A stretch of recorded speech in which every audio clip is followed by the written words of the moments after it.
تفاحة اريد كرتونة اندومي. كرتونة كاملة؟ اي لان اني كلش احبه. ومنو راح ياكل هاي الكرتونة؟ كلها اكلها اني يومية 1 لو 2 واسوي يومية وصفة وشكل طيب مرة احمر وبطنك مرة من أبيض. يقوم توجعك وين تخرين؟ وين اخر غير بالحمام.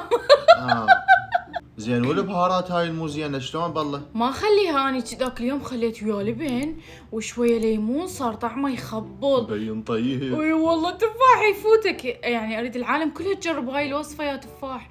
تخيل اندومي ابيض ويا لبن وشوية ليمونة وشوية راشي. صحيح الاطفال يزوعون منه بس انا احبه.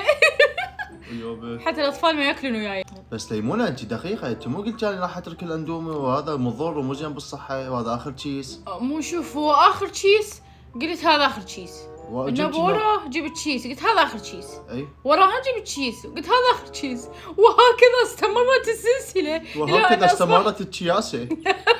الى ان اصبحت مدمنة اندومي ليل نهار اكله. يعني مو درجة وجع بطني يدري بالكم. لا ليمونة انت توجعك بطنك من الاندومي، يعني هاي الصراحة لازم تتقبليها وراح تقومين تصيرين اندومياية. راح اتسمم واصير قطعة اندومي ياكلني ويخريني طفل. اسمها اندومياية. اندومياية ياكلها طفل ويخريها.